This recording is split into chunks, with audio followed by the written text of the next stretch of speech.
And we're on. Yes. Okay. Hi, everybody. Can't help it. Yep. It's like we've been hanging out together too long. That's it. So, Vera, do you want to tell our fabulous viewer friends what we'll be talking about today? Today we are going to answer a viewer's question. Yeah, it's really cool, you guys. It's interesting, and it's going to be kind of for everybody, not just one person's question. Yeah, because it's a past life question. Right. Mm-hmm. Yeah. And her name is Deborah. Right. So I think what I'm going to do is I'm just going to go ahead and read it. Okay. Okay. So Deborah is asking, what is the reason for a past life memory in a dream which has haunted you since you had the dream? Should I close that door? I'll be back. Since you Talk had amongst yourselves. the dream, say 20 years ago, I know I suffered depression, PTSD, anxiety disorder, and panic in this lifetime. Past life, different language, different location, etc. In this particular past life, I was fearful of a man I was forced to marry. He was brutal. I ended my life in that lifetime by jumping into water to my death. Explains my aversions to swimming and fear of heights, falling. I used to pretend as a child to be this woman, like a princess in a tower with long flowing red hair. Even as a child, I felt her disdain, disconnect, and loneliness. As an adult, I had a flash to a traumatic moment in that life, and it's haunted me since then. In my gut, I know that what I'm feeling has a lot to do with that life, but why now? Why this lifetime and that lifetime? It's a great question. That's a lot of questions. Yeah. But we all have memories of past lives, and it comes in dreams. It could come in a meditation. It can come in a past life reading or a regression. Yeah, and I wanted to say too, I really resonated to what she was saying about how she would play that game. Because when I was little, I would play games that were originating from past lives. I just didn't know it yet. You too? I did the nun thing. Did you? Yeah. Wow. Remember when we were nuns? Yes. Yeah. I didn't know that. Yeah, I had these different... I had a little thing I made up that was like a nun outfit. Did you? Yeah, it was crazy. I would put a towel on my head. So interesting. Yeah. I had a game that I would play. It's like a pirate thing, and then that wasn't exactly the most positive, though. Yeah. I mean, well, it was when I was a kid, but I Yeah. meant the life that it stemmed from. It wasn't like the Johnny Depp pirates, is what I'm trying to say, right? Yeah. And so I totally understand, could relate to that. So we all have those, and it affects us because sometimes it's just something that's going to keep doing it, Chrissy. Really? Yeah. I'll lock it. Yeah.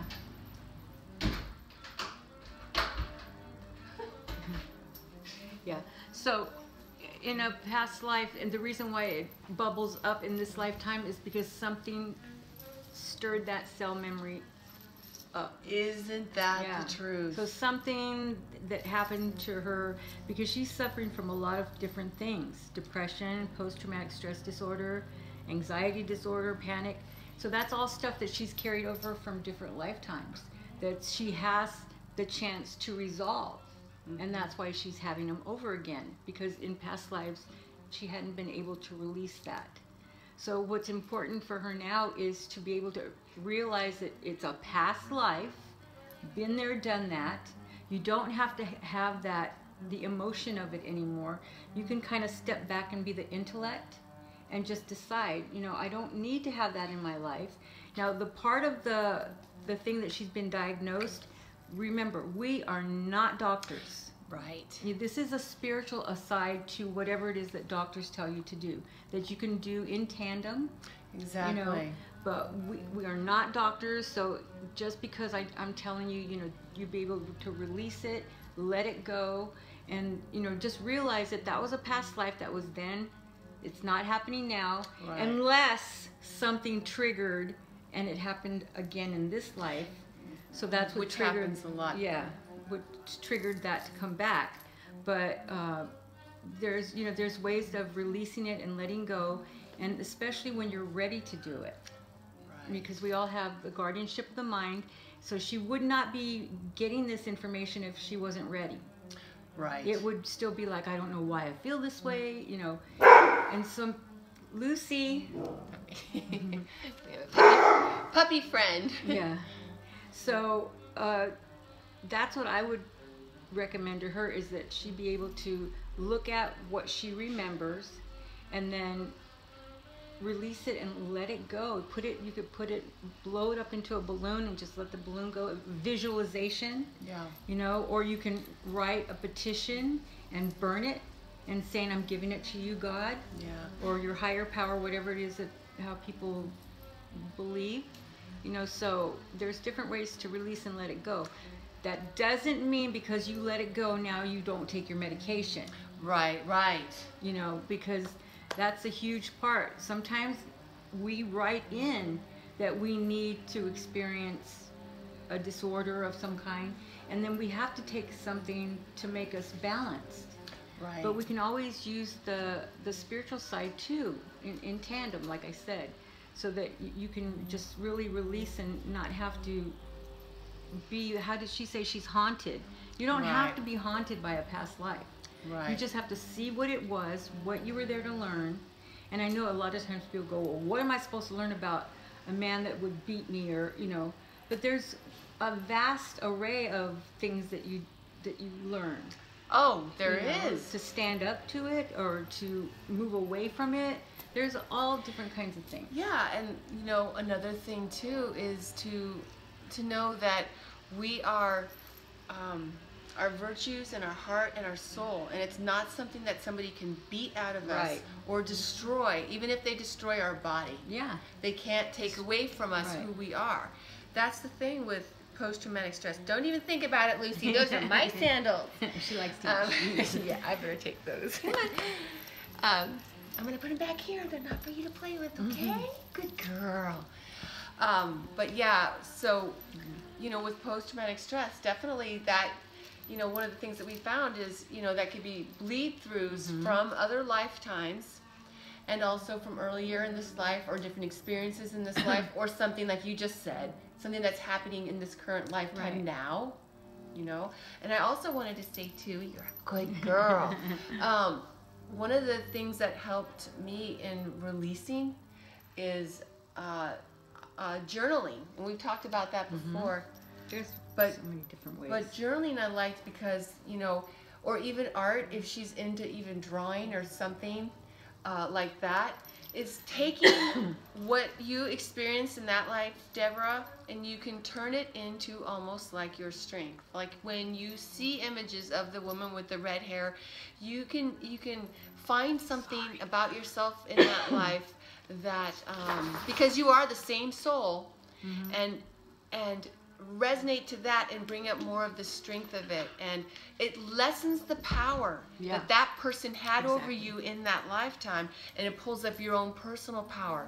And I just wanted to say too that with the journaling and the writing, we have that opportunity to take something that happened to us that was like a bad thing or a dark thing or what have you, and we could turn it into almost a beautiful thing, because not what they did to us, but from what we do with it. And the strength that we garner from it. Right, the lesson that we learn, the strength we garner, even writing about it, it's like turning it into a beautiful thing in the sense of a story or a creative artwork.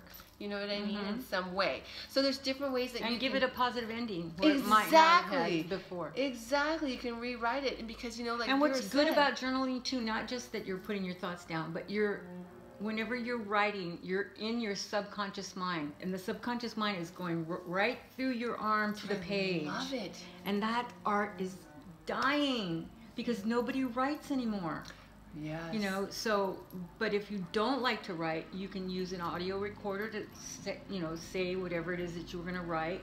But or even if, you know, like for me, I would like to, if it were me, I would imagine I would want to paint this girl with the red hair and, you know, do this type of thing. But if you're not into painting or drawing, you can make a collage from cutting out things in a magazine, or, you know, there's many different ways that you can do it and turn it into a positive, because that's what we do. And the biggest thing, sorry, go ahead. No, go ahead. The biggest thing is that you came back again. You were not destroyed.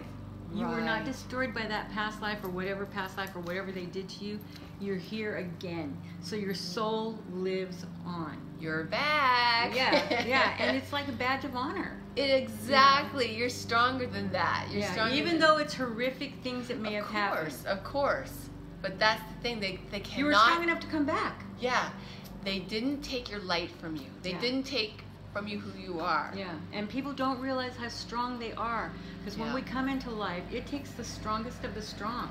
True. And they will not, they meaning the other side, your guide, counsel, and all that, won't let you come in if you're not ready to do it.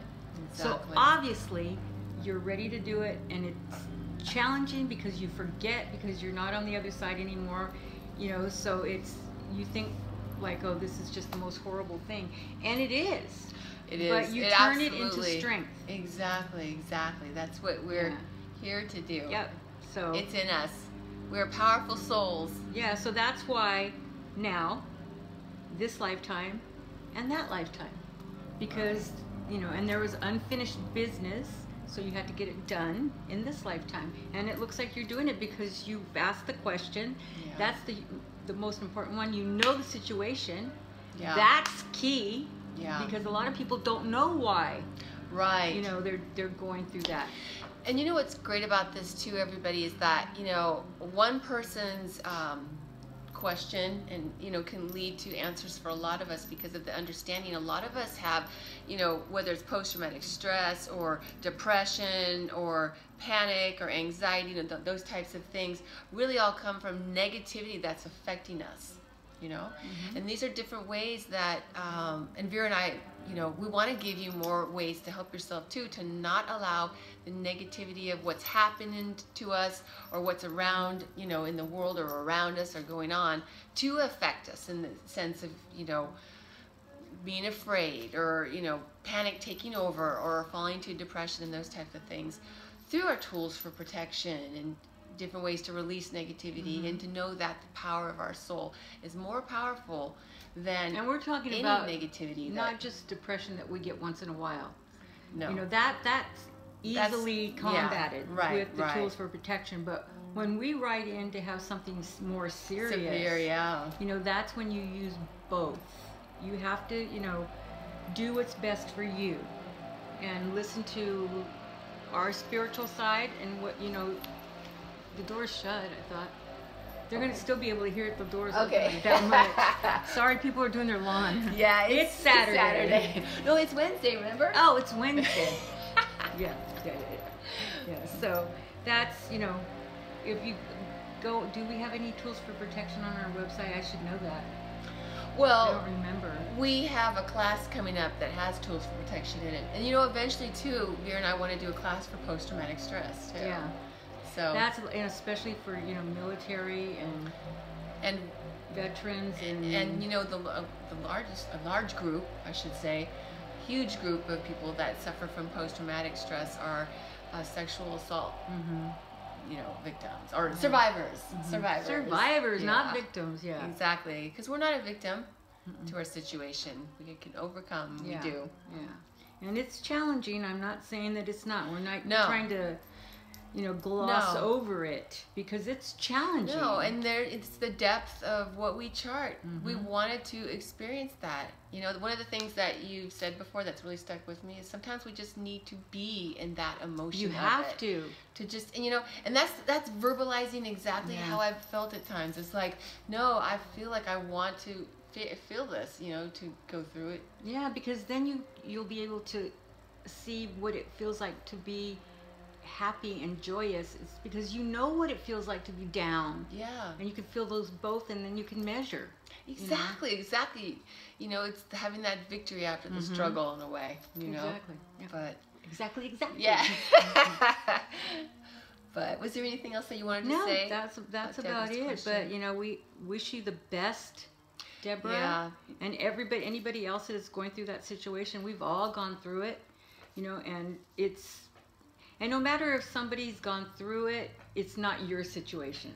Right. So never minimize what you're going through because, this one is so much worse. We wrote things in to experience, and you don't want to say, well, I shouldn't be that way because so-and-so is worse off. And that's a good attitude. But you don't want to, you have to realize that you wrote things in for yourself too. to learn and to grow. You know what's amazing about Not that? to compare. Exactly, because even though it might seem like something small on the outside, It could be huge it for could you. be huge because of the past lives too that we've lived. I mean, that in itself is like, there's a history there, and there's memory. so much that we've been through.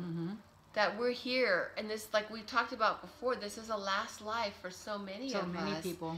That, you know, we're finishing up so many lessons now, and it's harder. So not sometimes harder. Well, challenging. I like to say. Challenging is. Yeah. That's what Angus always says too. It's not harder, it's challenging. Not difficult. Yeah. So, Yeah. But thank you for joining us today, and Vera and I will be continually putting out and giving more, as we go along, tools for protection, different ideas of ways to help you through our different always lessons. remember to put white light around you. If that's all you do, that's perfect. But there's there's so much more that you can do. But if that's all you have time for, you can ask your guides to do it for you. Yeah. You know, it's a nice reminder in the morning and at night. And I visualize my angels a lot, and sometimes even standing in front of me to block negativity coming towards me, that type of thing too. So your angels are always there, standing there, watching you, with you. And then don't forget your light. You put white light around you, purple light for rightful thinking, all kinds of stuff. Yeah, and we'll go over those more as we go along. We'll give them more. Well, we have been all the way along. Yeah. So I know it seems like we're repeating, but a lot of times it's the first time people have seen it. Yeah.